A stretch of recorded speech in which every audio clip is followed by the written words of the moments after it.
RTE,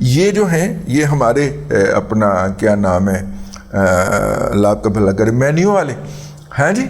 ہاں اشرفی صاحب جو ہیں ان کا بھی کام ہے, ڈان بھی ہے اس کے اندر, اور یہ بگ برڈ والے بھی ہیں.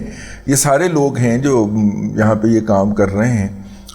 تو یہ والے بھی آئٹم آپ اس کے اندر شامل کر لیں اگر اس کے لیے ریفریجریشن کی ضرورت ہوتی ہے, لیکن ان کی وہاں پہ بڑی مارکیٹ ہوگی اور ہے.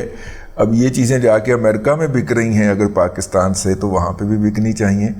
اور جو کسٹمر امریکہ کے اندر ہیں وہی پاکستان کے وہی عمان کے اندر بھی ہوں گے اس کے. تو بیف کا کسٹمر جو ہے وہ زیادہ تر یورپین ہے. وہاں پہ اگر آپ ملاحظہ کریں گے اور آپ کو پتہ ہے کہ وہاں پہ اڈے شڈے بھی ہیں, تو وہ بیف وہاں پہ کافی زیادہ اچھا مارکیٹ نکالے گا. تو بہرحال اللہ تعالیٰ برکت دے اور بڑھوتری دے. اگلا سوال جی. السلام علیکم جی. دادا جی میں لاہور سے بدر بات کر رہا ہوں اور میری کچھ سجیشنز ہیں. سب سے پہلے تو یہ ہے کہ جو جتنے بھی پوری دنیا میں اسٹارٹ اپ بزنس ہوتے ہیں ان میں سے 91% فیل ہوتے ہیں, لیکن ان میں سے اونلی 20% جو ہیں وہ فرسٹ ایئر میں فیل ہوتے ہیں, باقی جو ہیں سبسیکوینٹ ایئرز میں فیل ہوتے ہیں. اور اس میں جب آپ کی ایکسپونینشیل گروتھ کی سٹیج آتی ہے, یعنی آپ کے کسٹمرز بھی آ رہے ہیں سارا کچھ ہے جب, لیکن آپ کی ایکسپینشن ہونے لگی ہے تو آپ کو ایکسپینشن کے لیے کیش انفلو کی ضرورت ہوتی ہے. Most of the start up business جو سے ہیں اس وقت فیل ہوتے ہیں.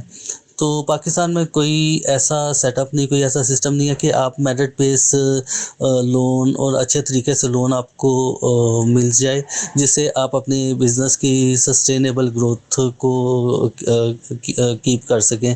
اور پاکستان میں بہت سے مطلب ینگسٹر ہیں جو جن میں ارننگ پوٹینشیل ہے اور وہ بزنس کر بھی رہے ہیں.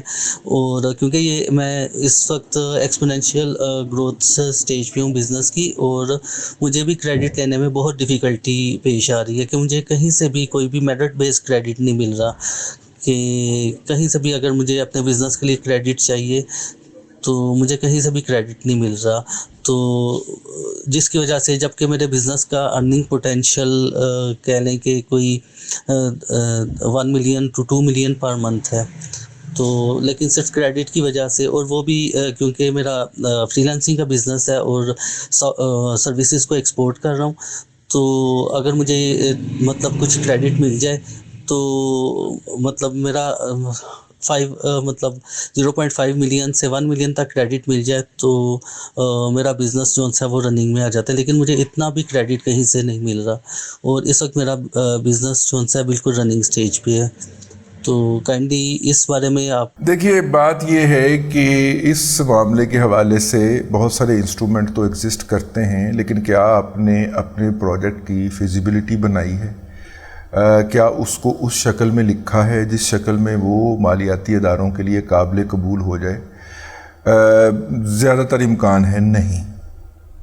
آپ نے اس شکل کے اندر نہیں لکھا ہوا, اس لیے آپ کو لون نہیں مل رہا. ویسے دنیا بھر کے اندر نئے بزنس کے لیے, اسٹارٹ اپس کے لیے بہت ساری وینچر کیپٹلسٹ کمپنیاں اور انویسٹمنٹ کمپنیاں ہوتی ہیں, جیسے جہانگیر صدیقی لمیٹڈ, RF حبیب لمیٹڈ, یہ بڑی بڑی, اور AKD لمیٹڈ, یہ بڑی بڑی کمپنیاں ہیں. یہ بروکریج ہاؤس سے ہٹ کے ان کی انویسٹمنٹ کمپنیاں بھی ہیں, اور انہوں نے ایسی ونڈوز بھی قائم کر رکھی ہیں جس سے یہ چھوٹے جو بارور ہیں ان کو لون دیتے ہیں, لیکن اتنے چھوٹے کو لون نہیں دیتے جتنا کہ آپ کو چاہیے. آپ کو جو ہے وہ 2 صورتوں کے اندر یہ قرض مل سکتا ہے. اس میں تھوڑا سا آپ کو تگڑم کرنی پڑے گی, اور تگڑم یہ ہوگی کہ آپ کسی اور مد میں قرض لے کے اس کو اس مد میں استعمال کر لیں, اور آپ کو چھ ماہ سال کا دھکا جو ہے وہ بہت زیادہ کھڑا کر جائے گا نا. مثلا آپ گھر بنانے کے لیے قرض لے لیتے ہیں اپنے گھر کے کسی حصے کے اوپر, اور اس کے بعد جو ہے مطلب اب 20 لاکھ کلیم کر لون لیتے ہیں, اور 10 لاکھ سے کنسٹرکشن کر لیتے ہیں, اور 10 لاکھ جو ہے وہ اپنے کاروبار میں لگا لیتے ہیں. اس طرح کی تگڑم کرنا پڑے گی.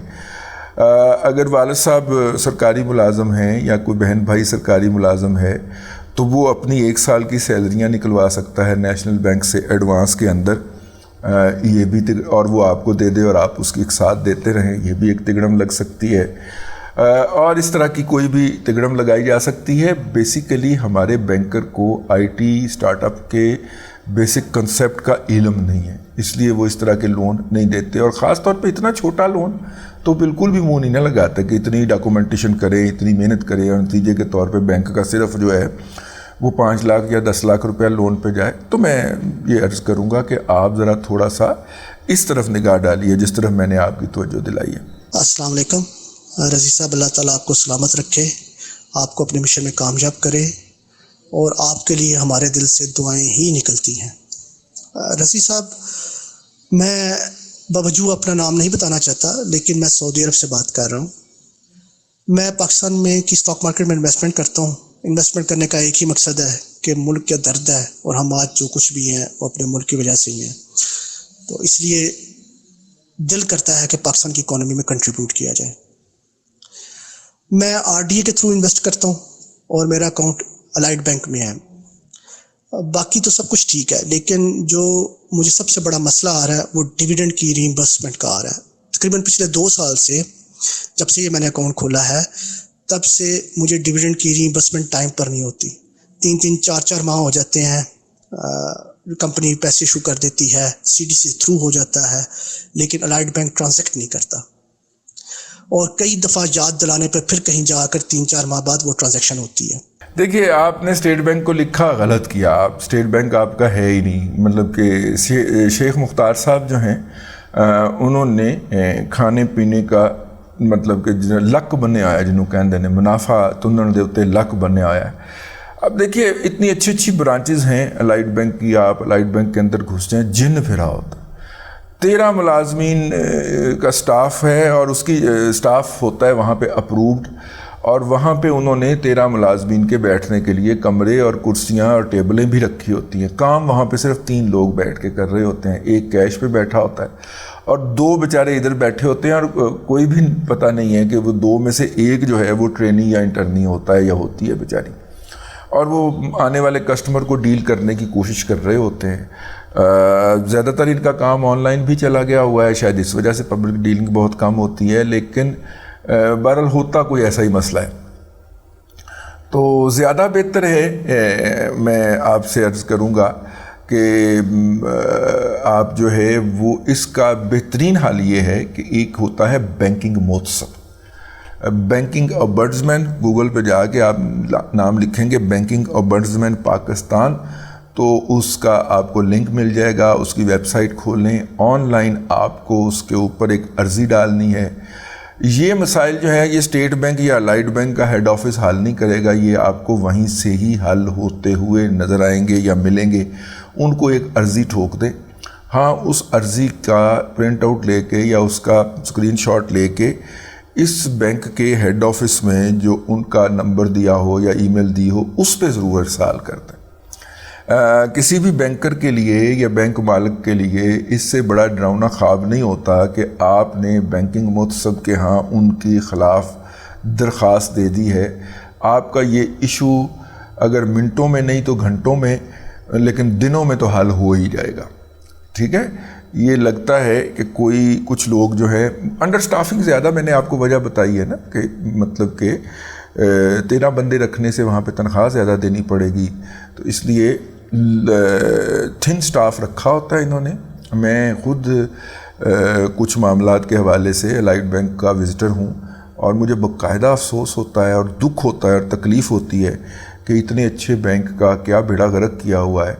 برانچز وہ بڑی خوبصورت بناتے ہیں, ٹھیک ہے, انٹیریئر, کیونکہ انٹیریئر کا ٹھیکہ شیخ صاحب کے ایک صاحبزادے کے پاس ہی ہے نا, تو وہ اس میں سے کمائی کرنی ہوتی ہے نا, بینک میں سے ایسے کڑمچو کر کے نکال کے اپنی جیب میں ڈالنا ہوتا ہے, تو وہ بڑے اہتمام کے ساتھ کرتے ہیں. لیکن یہ جو ہے یہ نہیں, میرا خیال ہے کہ آپ جو ہے وہ لکھیں بینکنگ محتسب کو, انشاءاللہ آپ کا مسئلہ حل ہوگا. السلام علیکم, میرا تعلق لاہور سے ہے.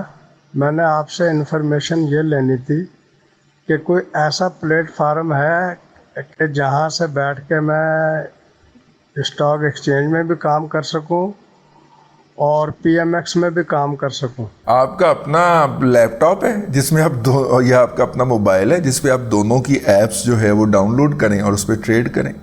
کوئی ایسا سافٹ ویئر بنا نہیں ہے جی، کم از کم میرے علم میں تو نہیں ہے کہ جس میں آپ دونوں میں بیک وقت ٹریڈ کر سکیں، پوزیشن کلیئر کر سکیں، اسکوائر کر سکیں، یہ میرے علم میں نہیں ہے. لیکن دونوں جن بروکرز کے ذریعے آپ کر رہے ہیں، ہو سکتا ہے وہ بروکر دونوں کا ممبر ہو اور وہ کوئی آپ کو ایسی سہولت دے سکے. تو پہلی فرصت میں اپنے بروکر سے رابطہ کریں، اس سے پوچھیں کہ آپ یہ کام کرنا چاہتے ہیں، ورنہ میرے علم کے مطابق تو ایسا کوئی سلسلہ اویلیبل نہیں ہے. آج کا آخری سوال جی. السلام علیکم دادا جی. دادا جی خالد جمال بات کر رہا ہوں. پہلے بھی آپ کو میسیج دے چکا ہوں بورے والا سے. دادا جی آپ کے ولاگس جو میں سنتا ہوں اس میں کئی جگہ پر سافٹ ویئر سے متعلق بات آپ کرتے ہیں کہ اس میں بچوں کو ڈالا جائے اور اس سے جو ہے نا وہ پاکستان میں بھی یا پاکستان سے باہر بھی ان کو اچھی جابز آفر ہو سکتی ہیں. تو لاہور میں یا کراچی میں کس جگہ پہ کون سی سافٹ ویئر ایسے اسکول ایسے ٹریننگ سینٹرز ہیں جہاں یہ ڈالا جا سکے بچے کو؟ دیکھیں ایسے اسکول اور ٹریننگ سینٹر بہت سارے کھلے ہوئے ہیں شہر کے اندر، اور ان اسکولز اور ٹریننگ سینٹرز کی طرف آپ نے نہیں جانا، کیونکہ یہ سارے جو ہیں یہ آپ کو لوٹنے کے لیے بیٹھے ہوئے ہیں.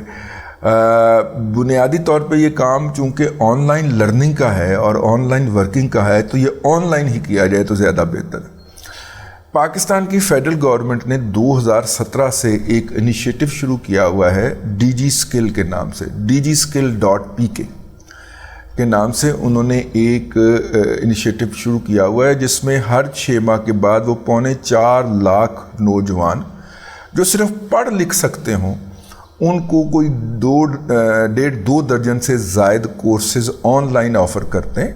وہ بچہ اس میں رجسٹر ہوتا ہے، میرا خیال سپتمبر اکتوبر میں رجسٹریشن آ رہی ہے، تو وہ بچہ اس میں رجسٹر ہوگا آپ کا، اور اس رجسٹریشن کے بعد وہ جو ہے وہ اس میں کام کرے گا، لرن کرے گا. اس کو ہفتہ وار لیکچرز آئیں گے، وہ ان کو سنے گا، سن کے پریکٹس کرے گا، پھر اس کا امتحان دے گا، اور اگر وہ امتحان پاس کر لیتا ہے تو آگے چلے گا، ورنہ اگلے ہفتے پھر امتحان دے گا. اس امتحان کی بھی کوئی یا اس ٹیسٹ کی بھی کوئی فیس نہیں ہے، آن لائن ہے، سارا کچھ فری ہے، صرف first come first serve basis کے اوپر ہوتا ہے. اب ہوتا کیا ہے کہ بہت سارے لوگ یہ کورسز کرتے ہیں، ان کا ڈیٹا ظاہر جب وہ رجسٹر ہوں گے تو ان کو سارا مٹیریل تو ملے گا، وہ مٹیریل اکٹھا کرتے ہیں، اس کے پرنٹ آؤٹ لیتے ہیں اور دکان کھول کے بیٹھ جاتے ہیں کہ آؤ آپ کو کورس کروائیں. اور وہ پھر کوئی 2,500 لیتا ہے، کوئی 5,000 لیتا ہے، کوئی 1,200 لیتا ہے، کوئی 12,000 لیتا ہے. تو جس طرح کی جتنی کسی کی مارکیٹنگ ہوتی ہے، ہم پاکستانیوں میں سے چونکہ تجاہل عارفانہ ہے، ہم پاکستانیوں میں سے بیشتر ان لٹیروں کے پاس جا کے پھنستے ہیں. ٹھیک ہے، بجائے اس کے کورس کو یہ کام شروع کرنے کے، یہ آگے وہ پھر کورس کروانا شروع کر دیتے ہیں. لٹیرے تو نہیں کہنا چاہیے، وہ بھی ان کی کام ہے، لیکن آپ اوریجنل سورس کے اوپر جائیے. ڈی جی اسکل میں نے آپ کو بتایا. اس کے علاوہ کوڈنگ جو ہے ہمارے دوست محسن حجازی صاحب نے، آج میں نے ان کا وہ سارا ٹویٹر پہ شیئر کیا ہوا ہے، اگر آپ مجھے ٹویٹر پہ فالو کرتے ہیں تو میں نے ان کا پورا لنک شیئر کیا ہوا ہے. میں توقع کروں گا کہ میری ٹیم وہ لنک یہاں پہ بھی لگا دے. ٹھیک ہے، ان کو میں نے ٹویٹر پہ بھیج بھی دیا ہوا ہے. محسن حجازی صاحب کا وہ کالج جو ہے اس کو وہ کوڈنگ کالج کہتے ہیں، اور مفت وہ آن لائن کوڈنگ کرواتے ہیں. جہاں تک آپ کے بچے کی بات ہے، وہ بھی میٹرک تک پہنچا ہے، ابھی میرا خیال ہے اسے انٹر کرنے دیں، اس کے بعد وہ 4 سال کی ڈگری کرے اور رسپیکٹیبل طریقے سے اس شعبے کے اندر جائے. یہ چھوٹے موٹے کورسز جو ہیں نا، یہ چھوٹے موٹے پیسے کمانے کے کام تو آ سکتے ہیں، لیکن ایک لمبی سسٹینیبل اور فار سائٹڈنس جو اس نے دیکھنی ہے، اس حوالے سے اس کو یہ گریجویشن کرنا بہت ضروری ہے، اور گریجویشن کروائیں اس کو. یہ شارٹ کورسز جو ہیں یہ اس کو ہیلپ کریں گے اس کے اندر. اور یہ آن لائن کورس بورے والا میں بیٹھ کے بھی ہو سکتے ہیں، اس کے لیے کسی لاہور کراچی جانے کی قطعاً ضرورت نہیں ہے. اب تک کے لیے اتنا ہی.